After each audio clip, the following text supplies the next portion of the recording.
tóc lương này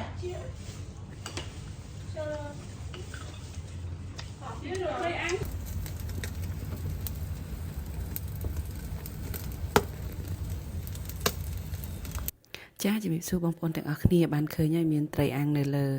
ចង្ក្រានលើចទានេះចាអញ្ចឹងនេះខ្ញុំសូមស្វាគមន៍មកកាន់ Channel វាសនាសីលៈទាំងអស់គ្នាផងដែរហើយថ្ងៃនេះ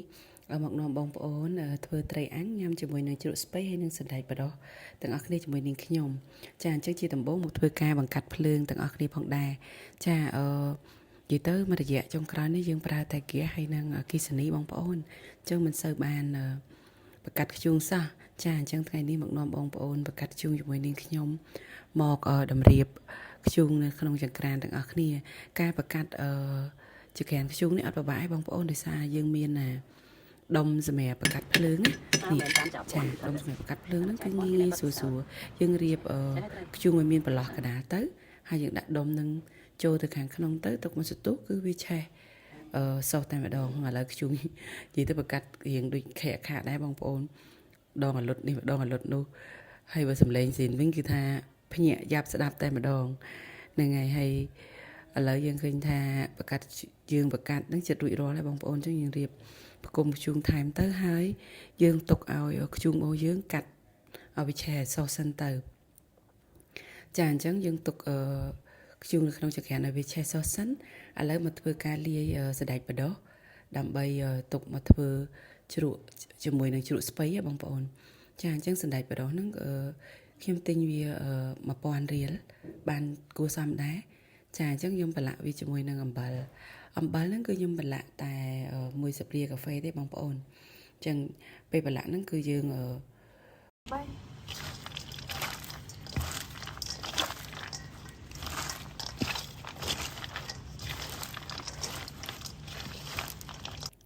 ចាគឺយើងច្បល់សណ្តែកបដោះជាមួយនឹងអំបិលយើងសកាត់ឲ្យវាចូលជាតិហើយយើងទុកសណ្តែកបដោះយើងមួយអំបិលមួយលើសិនបងប្អូនចាបន្ទាប់មកធ្វើការដំ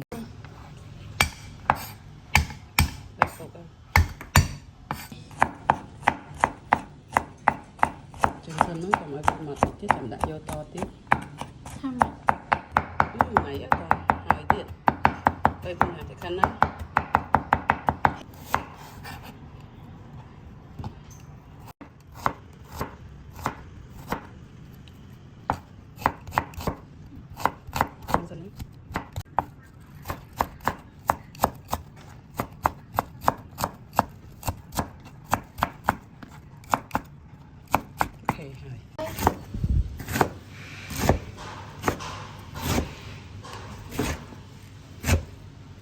មកអុកអីទៀតហ៎បីទុកឆាចាអញ្ចឹងយើងបានចិញ្ច្រាំខ្ទឹមសខ្ទឹមក្រហមហើយយើងហាន់ជ្រក់ស្ពៃរួចជាស្រេចហើយចាឲ្យសណ្តែកបដោះនេះមុននឹងប្រឡាក់អំបិលមុនហ្នឹងខ្ញុំក៏លាងវាចេញដែរណាបងប្អូនចាដោយសារថានៅក្នុងជ្រក់ស្ពៃយើងក៏វាមានជាតិប្រៃដែរឥឡូវនេះយើងបានច្រាំខ្ទឹមសខ្ទឹមក្រហមនិងគ្រឿងក្រៅឲ្យអស់ឥឡូវយើងមកលាយជ្រក់ស្ពៃរបស់យើងជាមួយនឹងសណ្តែកបដោះទាំងអស់គ្នាចាក្នុងនឹងគឺយើងមាន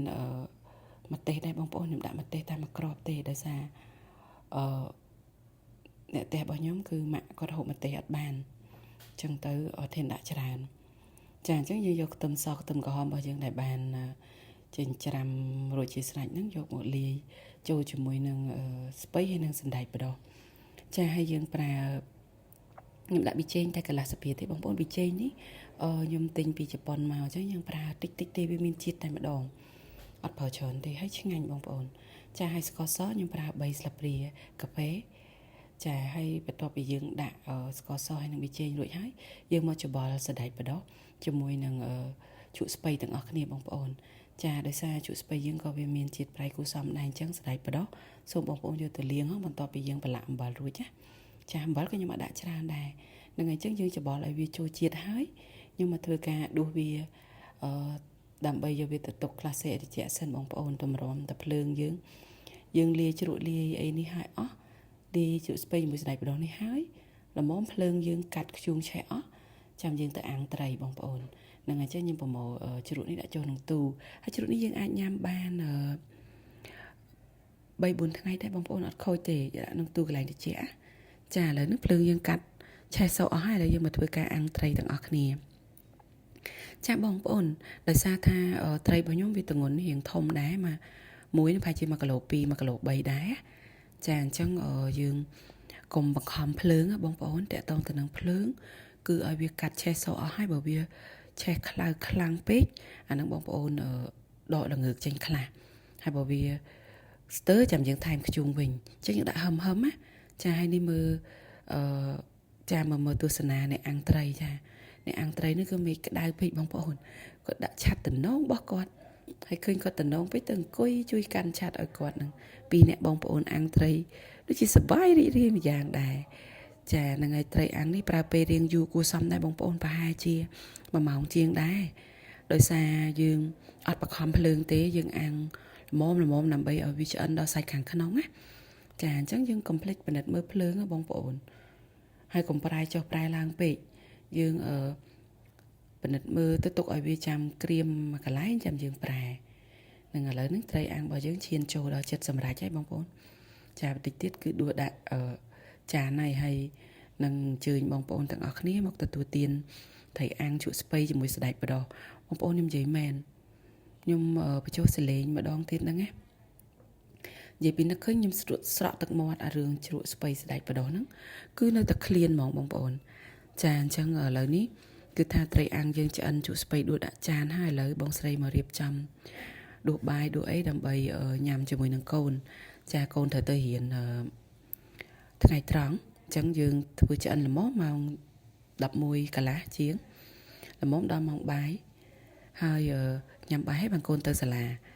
អញ្ចឹងថ្ងៃហ្នឹងមកអញ្ជើញបងប្អូនទទួលទានអាហារជាមួយនឹងបងស្រីហើយនឹងកូនស្រីរបស់គាត់បងប្អូននិយាយមែន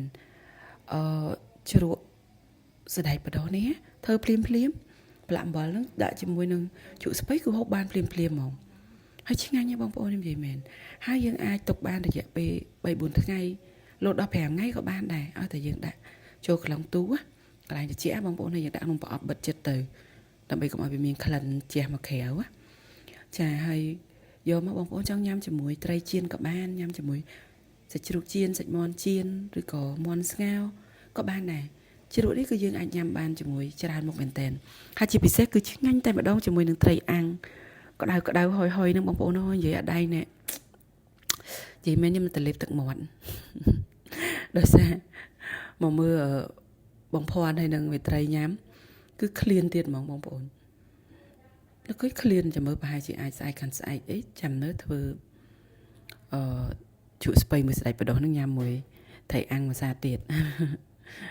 និយាយពី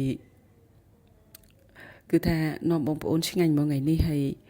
បងប្អូនថារនឹកមុខម្ហូបអីមិនឃើញចាពេលខ្លះយើងជាអ្នកនៅផ្ទះពេលខ្លះយើងក៏ស្មុគស្មាញដែរបងប្អូនធ្វើនេះធ្វើនោះហូហែវាម្ហូបអាហារយើងវាញ៉ាំចុះញ៉ាំឡើងទៅវាវិលជុំចុះឡើងតរ៉ែទេតែយូរយើងបានបកាត់ភ្លើងអាំងត្រីម្ដងម្កាលអញ្ចឹងគឺវាឆ្ងាញ់បងប្អូនហើយមើលនៅមើលមាត់អ្នកញ៉ាំបងប្អូនមើលទៅឆ្ងាញ់មិនឆ្ងាញ់បងប្អូនដឹងហើយឆ្ងាញ់មែនបងប្អូនខ្ញុំនិយាយមែនថ្ងៃហ្នឹងគឺថា